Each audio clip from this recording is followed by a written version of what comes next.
DC is about to make a major comeback in 2025 and 2026, and I'm all in. After the studio's rough patch, there's plenty of debate about what's next. Some say DC already peaked with Man of Steel and Zack Snyder's Justice League, but I think the new DCU is only going to get better. So, let's dive into the best upcoming DC movies of 2025 and 2026. Superman, July 11th, 2025. The new Superman movie is kicking off a fresh chapter for DC Studios under James Gunn and Peter Safran. It marks the start of DCU Chapter 1, Gods and Monsters, giving the iconic superhero a whole new take for a modern audience. David Corenswet is taking on the role of Superman, with Rachel Brosnahan as Lois Lane and Nicholas Hoult as Lex Luthor. With this exciting cast, fans can't wait to see how they bring these classic characters to life in a fresh way. This Superman movie won't be another origin story. Instead, it'll follow a younger Clark Kent as he navigates life as a reporter at the Daily Planet while trying to balance his Kryptonian and human sides. While plot details are still under wraps, we do know Lex Luthor will be a major villain.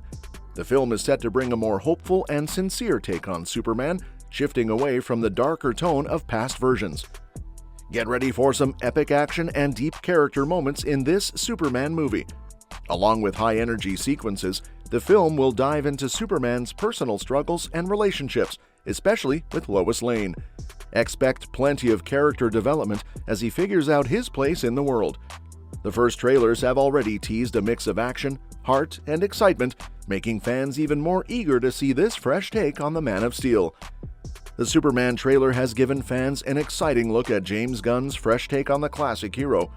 Unlike previous adaptations, this film drops audiences into a world where superheroes have been around for a while. It's not an origin story.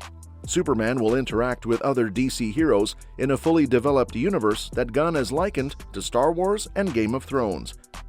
While familiar faces like Superman, Lois Lane, and Lex Luthor take center stage, the trailer is packed with quick glimpses of other heroes and villains from DC's history. Fans can expect appearances from Justice League icons, cult favorite characters, and some classic Superman elements making their big screen debut for the first time. Eddie Cathagee is bringing Mr. Terrific to life in Superman. Also known as Michael Holt, he's one of the smartest minds in the DC universe, an expert in robotics, medicine, and martial arts with Olympic-level athleticism. While he doesn't have superpowers, he relies on his high-tech T-spheres, which can create shields, hack systems, and serve as weapons. James Gunn has called Mr. Terrific a key part of Superman, making him the most prominent supporting hero in the film. He seems to be the leader of a superhero team that includes Hawkgirl, Guy Gardner's Green Lantern, and Metamorpho. Given his importance here, he'll likely have a big role in the future of the DCU. Isabella Merced is taking on the role of Hawkgirl in Superman, marking her big screen debut in the DCU. Fans of Justice League and Justice League Unlimited will likely recognize her from those animated series. Hawkgirl's backstory is one of the most complex in DC history, with different versions portraying her as either a reincarnated Egyptian princess or a warrior from an alien police force. One thing remains consistent: she has the power of reincarnation. Her appearance in Superman could be setting her up for a bigger role in the DCU. With Aaron Pierre playing Jon Stewart's Green Lantern, there's a chance Gunn is building a Justice League lineup inspired by the animated series, where Hawkgirl and Stewart shared a romantic connection.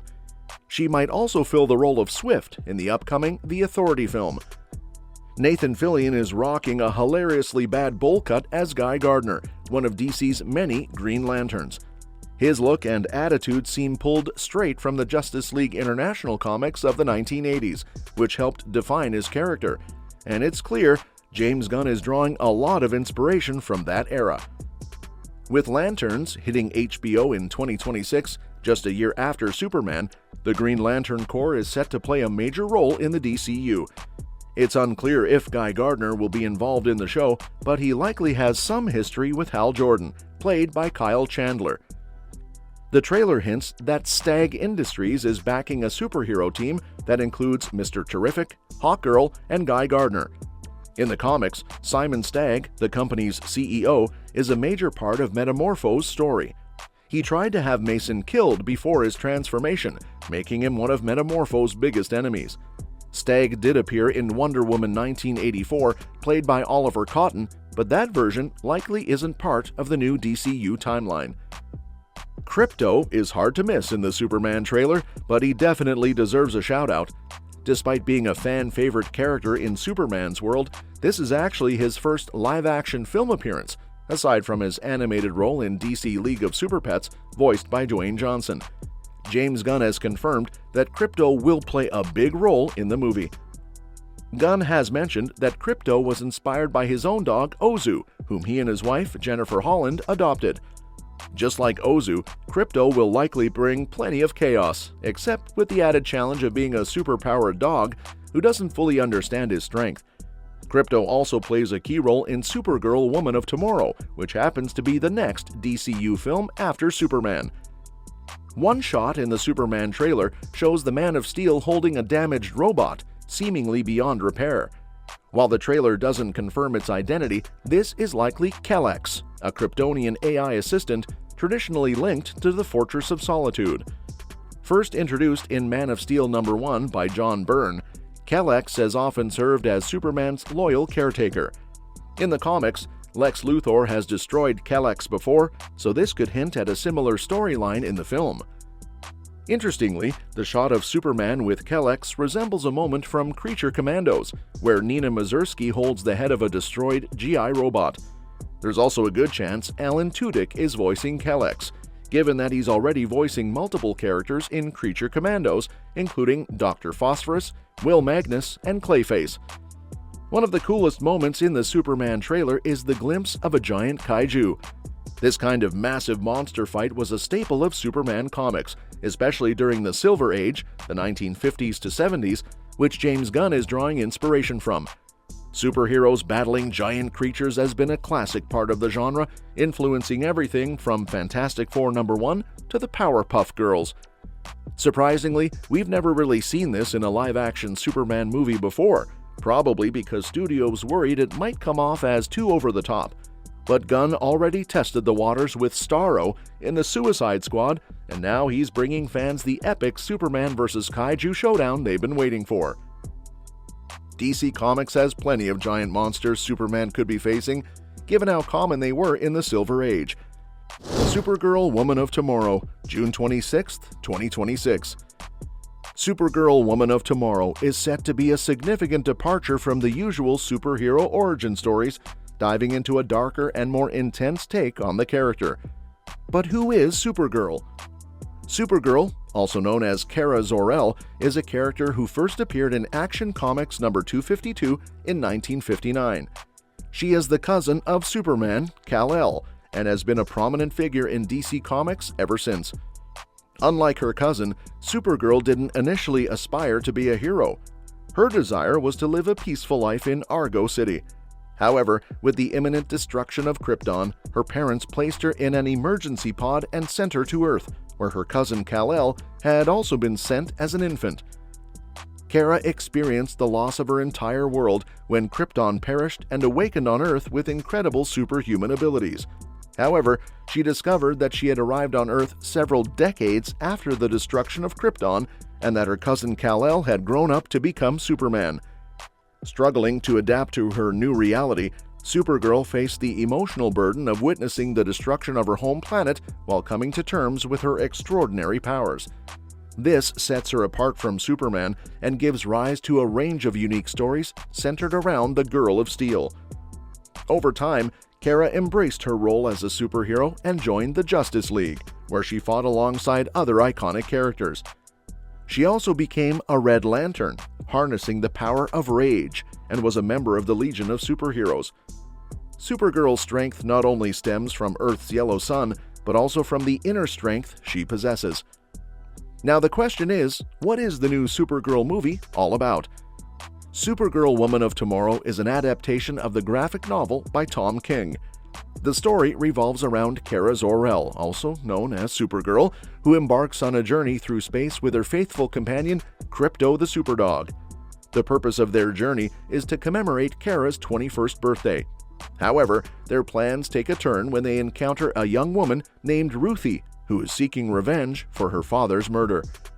Despite being on a planet with a red sun that robs her of her powers, Kara is determined to help Ruthie and ensure justice is served. The two unlikely allies embark on a mission across galaxies, confronting anyone who tries to impede their quest for vengeance.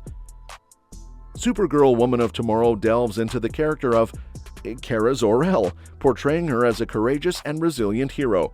The story not only showcases her physical strength, but also explores her vulnerabilities and insecurities. Considered one of the standout stories in recent years from DC Comics, it offers a compelling character study of Supergirl. To experience the story firsthand, consider getting the graphic novel.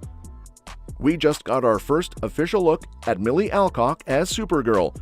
Filming has kicked off at Warner Bros. Studios Livingston in London, making this the second DC Studios movie to hit production. To celebrate, Alcock shared a sneak peek of herself as the Girl of Steel, simply captioning it, introducing Kara with a rocket emoji. James Gunn took to X to confirm that filming for Supergirl Woman of Tomorrow has officially begun. He also gave a shout-out to Millie Alcock and director Craig Gillespie, known for I, Tonya and Lars and the Real Girl. Gunn praised Gillespie's vision for the story and said Alcock perfectly embodies the unique Supergirl created by Tom King, Bilquis Evely, and Anna Nogueira. With both Kryptonian cousins in the DCU, fans have wondered if Millie Alcock's Supergirl would rock the same House of L emblem as Superman. Some recent comics have given them different versions of the S symbol, but the first Supergirl Woman of Tomorrow set photo confirms they'll both have the Kingdom Come version of the logo. Another cool detail? The background of the set photo seems to show the bar where Kara hangs out in the Supergirl Woman of Tomorrow comic. Since the movie is directly adapting Tom King and Bilquis Evely's story, it makes sense that this key location made it in. We'll have to wait and see what other sneak peeks Alcock and DC Studios share in the coming weeks. As for the other cast members, we know Matthias Schoenaerts is set to play Krem of the Yellow Hills, while Eve Ridley will take on the role of Ruthie Mary Knoll, the young girl Supergirl encounters on her journey. David Krumholtz and Emily Beecham are stepping in as Supergirl's parents, Zor-El and Allura.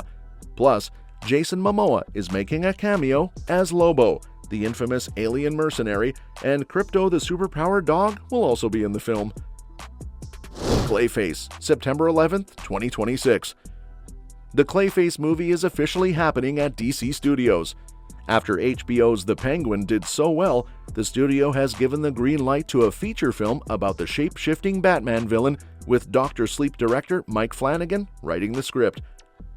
Matt Reeves and Lynn Harris are producing through their company, Sixth and Idaho Productions. Flanagan actually pitched this idea back in 2023 and even tweeted in 2021 about how excited he was to make a standalone Clayface movie as a mix of horror, thriller, and tragedy. But since he's already busy with the Exorcist reboot and a Carrie series for Amazon, DC is looking for another director to take over. Word is, we'll be getting an official announcement soon. James Gunn recently opened up about how the Clayface movie came to be. Even though a solo film about the Batman villain might seem like a surprising choice for the DCU, he thinks the idea is strong enough to make it work. In an interview with IO9, Gunn admitted he hadn't originally planned on making a Clayface movie, but when Mike Flanagan pitched it, Gunn was hooked. "I can't believe you got me to want to make a Clayface movie," he said. After reading Flanagan's script, he was even more convinced. "The first draft was great, the second draft was even better, and then I thought, let's do it." James Gunn broke down the DCU's approach, saying it all comes down to one thing: quality. "If there's quality stuff, we can find a way to work it in," he explained. He also addressed all the rumors about upcoming DC projects, pointing out that just because something is in development doesn't mean it'll actually get made. "There are a lot of things people seem to be counting on that it may be unwise to count on," he warned. Gunn's mindset shows that DC Studios is focused on making great movies first, rather than forcing a shared universe just for the sake of it.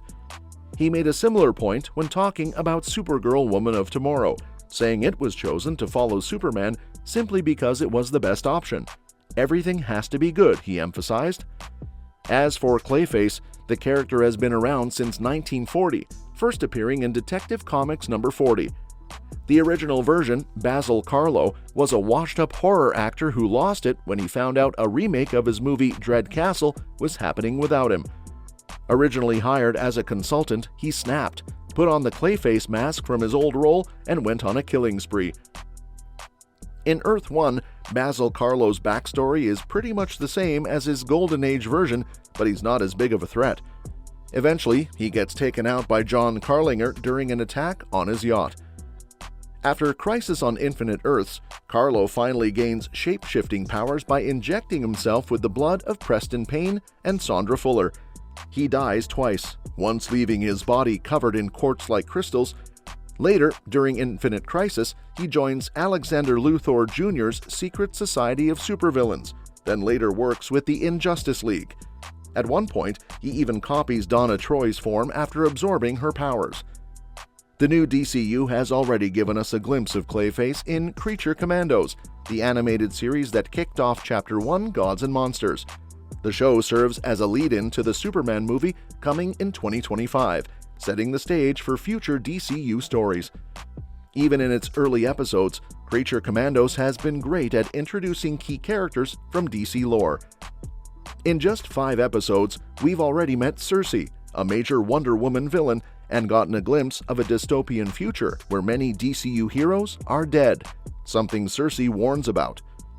Episode 5 is especially interesting because it brings Clayface into the mix, marking the first major appearance of a Batman villain in the DCU. It turns out he's been impersonating Isla McPherson, the woman who saw Circe's vision of the future alongside Amanda Waller. In reality, Isla is already dead, and Clayface has secretly taken her place. What makes Clayface's debut so intriguing is that he's the first big-name Batman villain to show up in the DCU. While other characters like Dr. Phosphorus have ties to Batman, they're not as well known or central to his rogues gallery. This sets up an exciting precedent, especially with all the buzz around Batman's upcoming solo movie, The Brave and the Bold. But with how Clayface's story unfolds in Creature Commandos, things could get complicated for his future in the DCU. Clayface has a history of surviving situations that would be fatal for most characters. In the comics, he's come back from what seemed like certain death more than once. There are even storylines where his form splits into multiple bodies, something seen with his daughter, Catherine Carlo, who shares his abilities. So there's a chance the Clayface we saw wasn't the only one, or that this death is just a temporary setback. Well, that's it for today. Let me know what you think in the comments below. And don't forget to subscribe, because we'll be covering more updates on this and other exciting upcoming movies and series. We'll see you next time.